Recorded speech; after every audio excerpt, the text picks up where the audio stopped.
Nishida is back on the Japanese national team. Zenit Kazan are champs again, Ngapeth and Kliveno are heading to an Iranian club, and Civitanova flips their semi-final series upside down. All that and more in this fresh round of volleyball news. You know the drill. Hit that like button and subscribe to the channel and I'll keep bringing you the latest from the volleyball world. You can catch live streams of top league clashes in my VK community. Just scan the QR code on your screen or follow the link in the description. The Korean League champ and MVP of the season, Leo Leiva Martinez, along with runner-up Kyle Russell, have both joined the Indonesian club Jakarta for the final round of the Proliga. They had a great run in Korea and are now set to boost Jakarta's chances of taking the title. Last season, Erwin Ngapeth and Jean Patry played for Jakarta during the Asian Club Championship. And now Ngapeth, a two-time Olympic champ, is teaming up with Trivor Kliveno. They've signed short-term deals with Iranian club Syrian and are getting ready to shine at the 2025 Asian Club Championship. Also, 17-year-old Bulgarian outside hitter Jasmin Velichkov will join Italian side Monza next season. Another young Bulgarian talent is on his way to conquer Italian volleyball. Meanwhile, Tunisian opposite Wassim Bentara confirmed in a recent interview that he'll be staying with Italian powerhouse Perugia until 2027. Croatian opposite Petar Dirlic, currently with Civitanova, will transfer to Turkish club Bursa after the season wraps up. Argentinian outside hitter Luciano Polonsky will be playing for Turkish club Gençlik in the FLR League next season. And it's official, American outside hitter Thomas Jaishke has signed with Galatasaray for the 2025-26 season. He previously played 2 seasons in Japan with Bluetown. Australian coach Mark Lebedew will take charge of Polish team Stal Nisa for the 2025-26 season. Yuji Nishida and Kentaro Takahashi are back with the Japanese national team. Although they had announced their international retirement after the Paris Olympics, talks with new head coach Laurent Tilly convinced them to stay on. Now, both are ready to represent Japan in the 2025 international season. Alexander Markin is joining Lokomotiv. The Kuzbas outside hitter will switch to the Novosibirsk team after the current season ends. Denis Litvinov is starting a new chapter too. The opposite will play for Gazprom Yugra Surgut next season. Also worth noting, the volleyball tournament at the 2028 Olympics will be held at an arena in Anaheim, with a seating capacity of over 18,000, nearly double that of the Paris venue. Even though the Russian championship is still technically ongoing, we already have a new champion. And once again, it's Zenit Kazan.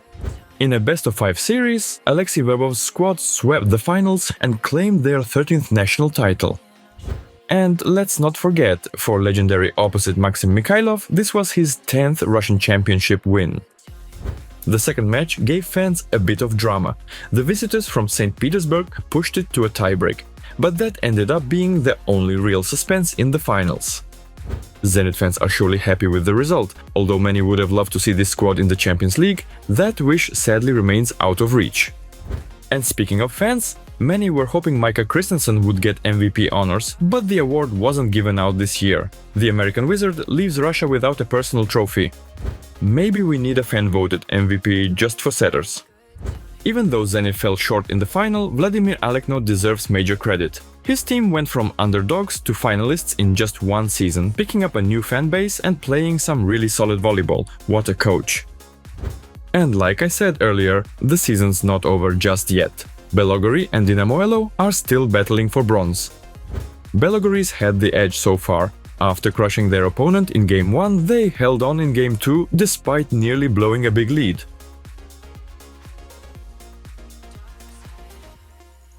Now they're up to 0 in the series, with Game 3 set for April 22nd on Dynamo LO's home court.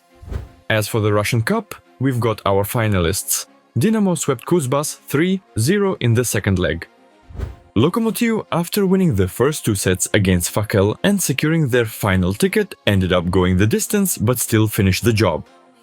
And finally, a big shout out to Yaroslavich, who won the Russian Higher League A and earned promotion to the Super League. I've recently started working with the club and I hope it'll be a great partnership. The first finalist of the Italian Superlega is set, Trentino. After winning Game 3 against Piacenza, they've secured a spot in the Champions League after a 1-year break. Meanwhile, the other semi-final is going the distance. Lubi Civitanova was down 0-2 in the series against Perugia, but they fought back, first stealing a dramatic tie-break win on the road, then dominating the Devils in straight sets at home. Now the series is going to a decisive Game 5 on April 24th. Who's your pick? By the way, Fabio Balasso, who was expected to miss the rest of the season, made his return in Game 4, helping Lobe with his defense and reception. Here are the round 3 results in the battle for 5th place. Modena remains unbeaten, Milan comfortably beat Padova, and Verona, after getting crushed in set 1, couldn't recover against Grota Zolina. The Polish Plus Liga playoffs have reached the semi-final stage, and we've already had a shocker. Defending champs Jaszewski lost their opening home match to Lublin. Wilfredo Leon was on fire, leading his team to a 4-set away win. In the second semi-final, Project Warsaw took on Aleron. The hosts looked in control early, winning the first 2 sets, but then Kolek brought Aleron back into the match. Their tough serving pushed it to a tiebreak. Still, the home team regrouped and closed out the match with a win. Game 2 will be played on April 23rd. Also, the first match in the 5th place series, which gives a spot in the Challenge Cup, is in the books. Zaksa beat Rezovia in 4 sets on the road, and Bartosz Kurek earned his 9th MVP award of the season. After a packed regular season, it's finally playoff time in Japan. The format has changed. Now it's best-of-3 series. While Bluteon and Sunbirds waited in the semis, teams like Wolfdogs, Stinks, Great Bears and Thunders fought for the right to join them. In Game 1, the Wolfdogs gave their fans a scare by dropping set 2, but Game 2 was much smoother. Nimir took over and looked playoff ready. In the other series, Stinks didn't play the most stable volleyball, even with Muzaj back from suspension, but still took down the Great Bears 3-1 in both matches. The semifinals will take place on April 25th, 26th and 27th, if needed. Bluteon will face Stings, and Sunbirds go up against the Wolfdogs. Who do you think will make the final?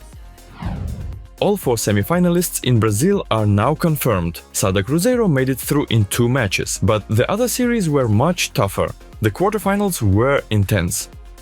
Suzano pulled off a shock win over Minas in a tiebreak. For Minas, that's a second straight early exit. Volley Renata also faced elimination. They were down 0-2 to Joinville in the decider, but came back to win it in 5 and move on. Only one series didn't go to 5 sets. Ceci versus Praia. The opening set alone was wild, 39-41. In the end, Praia won it in 4 sets on the road, ending Ceci's title defense. So now it's Sada Cruzeiro versus Praia and Volley Renata versus Suzano. Game 1 are on April 22nd and 23, Game 2 on April 27th. What are your predictions?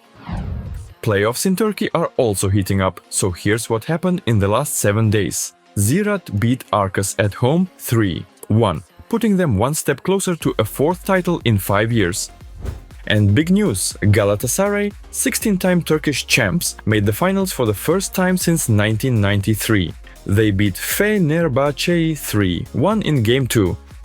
So it's Ziraat versus Galatasaray for gold on April 23rd and Fenerbahce versus Arcas will play for bronze the next day. Sadly, it was a rough season for Halkbank. A coaching change didn't help and they finished 8th, losing to Sport Toto in the battle for 7th place.